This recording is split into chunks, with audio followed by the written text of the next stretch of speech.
conversation. I was very, very fortunate because one craftsperson who epitomises some of the amazing work being produced in this country is ceramics artist Michelle Maher.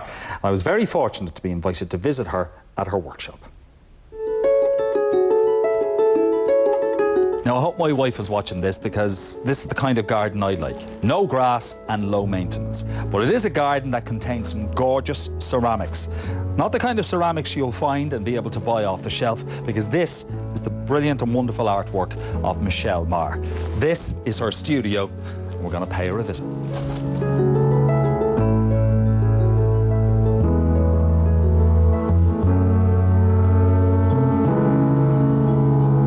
You draw your inspiration from nature. Yes. Have you always been in love with nature? Yes, yeah, like I'm a country girl, grew up down in Tipperary, and yeah, just walking around fields and stuff like that. When I think back on when I was a teenager, I was just walking around fields and just looking at grass and thinking this is pretty cool, you know. Okay. And now I'm a city girl, and I'll always, when I go to town, drive through the Phoenix Park so I get the bit of green, even though it's probably a long way around. But that's, yeah, so yeah, I do. I like nature, but I'm particularly interested in kind of hidden parts of nature and microbiology and sort of like if something like algae, but I'm interested in what does it look like in a microscope.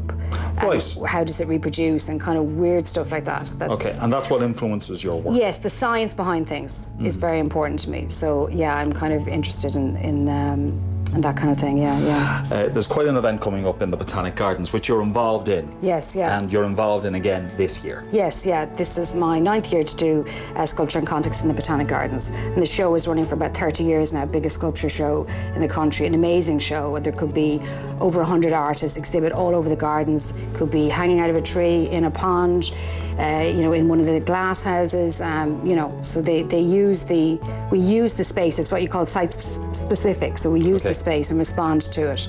You're also working on this. Yes. And there's a lovely story behind this. Yes. This, I commissioned myself. Okay. For once. I commissioned myself to make a piece for my sister and her partner who are getting married this week. And the idea, it's inspired by a seascape in the Burren in County Clare. And there's a fungus called a puffball. And puffballs, well, they explode out their spores, but I imagine what would a puffball look like when it's disintegrating inside, and I imagine all these kind of waves and hollows and stuff. So it's sort of two sources of inspiration. But the sea is kind of really important. This is what the piece will look like when it's fired. So these colours and that glaze is, it's a glaze I developed myself, you know. But inside of all of these, I put some wishes for the couple. So I wrote down, and I was crying actually doing it because it was, you know, like obviously my sister and I adore them, and I just want, you know, this, starting out in this journey, and I just wrote down lots of things, even some little poems and stuff in it. And okay, so how will it get from being this to this? I will have to glaze it. Apply the glaze. So glaze is like a thin layer of glass that we apply. It goes on as a liquid, and then it dries as a powder. And that powder is a type of glass. Now, there's more than just glass in it. Glazing is all about chemistry.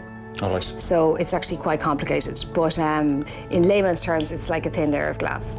This is some of the work of one of Michelle's students, Paula Cullen, who travels from one side of Dublin City to the other to attend classes. She finds them therapeutic. Extremely therapeutic. You get lost in your piece, and it is just, I find it really beneficial, you know. All the stresses of life just gone. Absolutely, you wouldn't think about anything. Is that one of the main reasons why you do it? Well, that, and because I love it now. It's like a bug, it just catches, you know, and I'm a little bit addicted to it now, I think, you know. I think the role of the artist as an educator is important, and the craftsperson to pass on that. And so I do a lot of work in schools as well, and even with my students here in the classes. Yeah, it's become a very important part of my practice. Their enthusiasm as well for the clay and for what's happening, and you know, even they're hearing about exhibitions that are going on. So it's kind of, you know, it's a collaboration that's going on. But it's, yeah, I love teaching. I do.